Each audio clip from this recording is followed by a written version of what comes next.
প্রিয়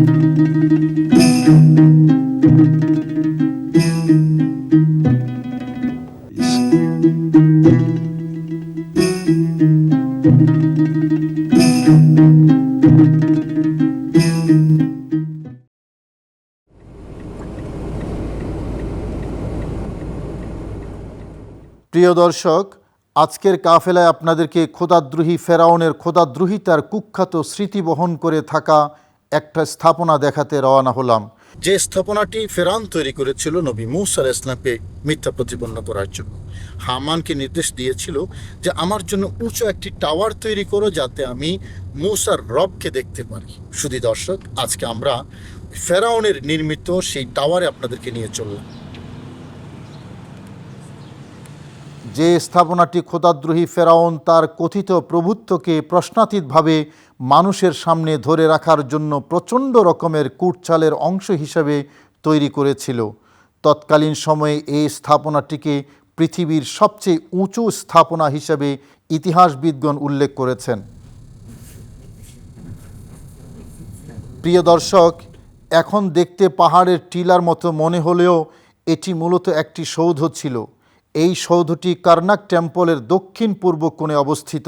প্রিয় দর্শক, দাঁড়িয়ে আছি মিশরের রাজধানী কায়রো থেকে প্রায় 700 কিলোমিটার দূরে লুক্সর শহরের কার্নাক টেম্পলের দক্ষিণ পূর্ব কর্নারে। দর্শক, আমার ডান পাশে ইটের তৈরি ছোট্ট একটা টিলা দেখতে পাচ্ছেন। ঠিক তারপরেই উঁচু একটা দেয়াল আছে, সেই দেয়ালের পরেই হলো কার্নাক টেম্পল। যে কার্নাক টেম্পলটা ছিল ফেরাউনের রাজ দরবার বা রাজত্ব পরিচালনার মূল জায়গা।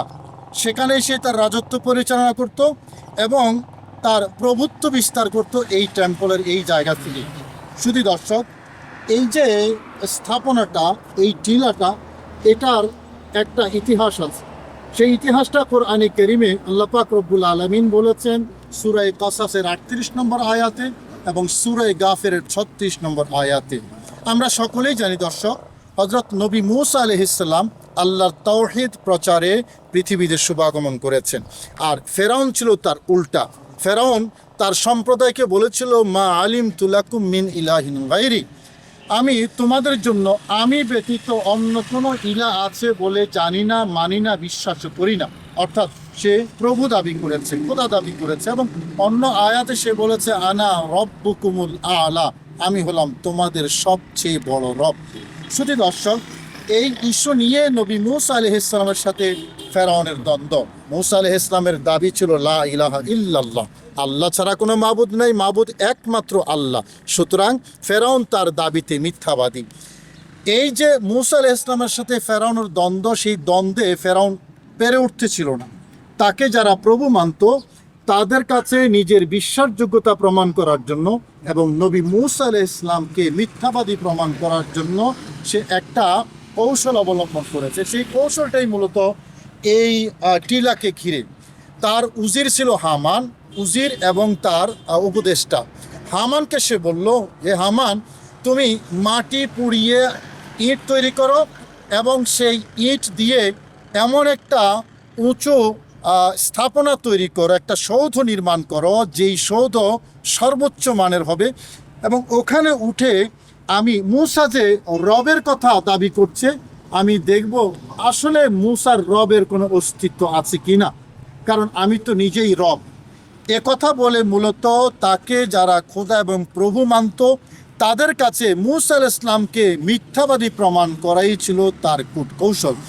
এবং এই আয়াতের ঠিক পরেই শেষের দিকেই ফেরাউন দাবি করেছিল, ওয়া ইন্নী লাআযুন্নুহু মিনাল কাযিবিন, শোনো, আমি মূসাকে মিথ্যাবাদীদের একজন মনে করি। তার মানে সে যে তাওহীদের কথা দাবি করছে, এক আল্লাহর প্রতি বিশ্বাসে আহ্বান করছে, আমি তাকে তার দাবির মধ্যে মিথ্যাবাদী মনে করি। শুধু দর্শক, হামান ফেরাউনের নির্দেশ এবং পরামর্শে যেই উঁচু সৌধ তৈরি করেছিল, ফেরাউনের কূটকৌশলের অংশ হিসাবে আজ আমরা আপনাদেরকে সেই উঁচু সৌধের এখানে নিয়ে এসেছি। শুধু দর্শক, এটা এখন যদিও ছোট লাগে, কালের পরিক্রমায় এটা অনেক উঁচু ছিল এবং অনেক তাফসীর কারক ইবনে কাসির সহ অনেকে লিখেছেন যে তৎকালীন পৃথিবীতে সর্বোচ্চ মানের নির্মিত টিলা বা সৌধ ছিল এটা।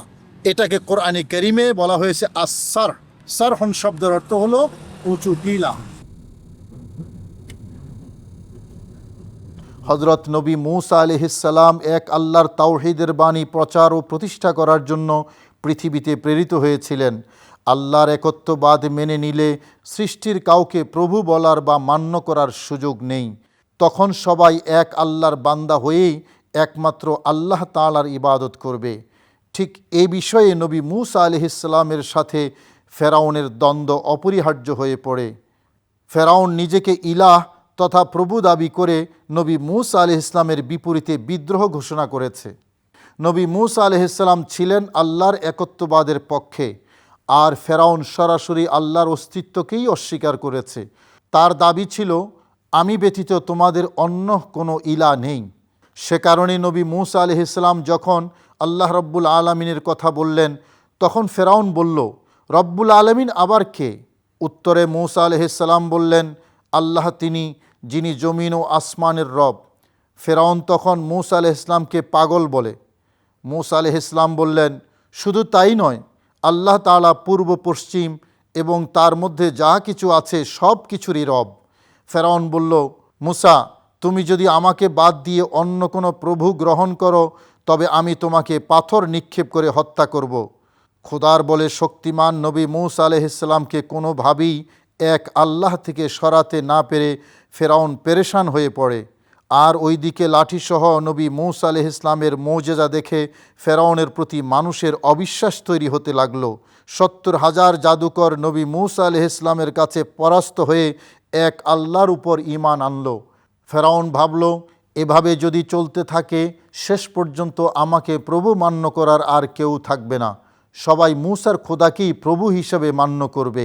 এখনই কিছু একটা করা দরকার, যাতে মানুষ আমাকে প্রভু হিসেবে আস্থা ও বিশ্বাস ফিরে পায় এবং মূসাকে মিথ্যাবাদী মনে করে। তখনই ফেরাউন তার উজির হামানকে এই উঁচু সৌধ নির্মাণ করার নির্দেশ দিল এবং ঘোষণা করল, আমি এই উঁচু টাওয়ারে উঠে আসমানে অনুসন্ধান করে দেখব মূসার খোদা আসলেই আছে কিনা। দেখে এসে আমি মানুষকে বলবো, আমি এই উঁচু সৌধে উঠে আসমানে অনুসন্ধান করে দেখেছি, কোথাও মূসার খোদাকে দেখিনি। তখন মানুষ মূসাকে মিথ্যাবাদী মনে করবে এবং আমার প্রতি তাদের চিড় ধরা বিশ্বাস পুনরুদ্ধার হবে। ফেরাউনের নির্বোধ অনুসারীদের বুঝাবার জন্য কত দুর্বল এবং হাস্যকর পরিকল্পনাই করেছিল ফেরাউন। আসলে নবী মূসা আলাইহিসসালামের মুজেজার সামনে বাতিল ফেরাউন যে হিতাহিত জ্ঞান হারিয়ে ফেলেছে, খোদার অনুসন্ধানের নিমিত্তে এই সৌধ নির্মাণ করাই তার প্রমাণ। দর্শক, ফেরাউন তো ধ্বংস হয়েছে, কিন্তু তার ধ্বংসের স্মৃতিচিহ্নগুলো এখনও খোদাদ্রোহী শক্তির ধ্বংসের বার্তা বহন করে দাঁড়িয়ে আছে ইতিহাসের সামনে। এই স্থাপনাও তার একটি প্রমাণ। অনেক উঁচু করেই এখানে স্থাপনা নির্মাণ করা হয়েছিল, শুধু মিথ্যা প্রভুত্বকে মানুষের কাছে বিশ্বাসযোগ্য করে তোলার জন্য। কিন্তু না, মহান আল্লাহ এক, অদ্বিতীয়, তার কোনো শরিক নেই। কেউ আল্লাহর সমকক্ষ দাবি করলে সে নিঃসন্দেহে বাতিল, আর বাতিল যত শক্তিশালীই হোক না কেন তার ধ্বংস অনিবার্য। তৎকালীন পৃথিবীর সর্বোচ্চ সৌধ ছিল এটি, কিন্তু ফেরাউনের মতোই তার নির্মিত সৌধ আজ ধ্বংসপ্রাপ্ত। আসলে প্রতি যুগেই এরকম ফেরাউনি চরিত্রের মানুষ থাকে, যাদের পরিণতিও ফেরাউনের মতোই হয়ে থাকে।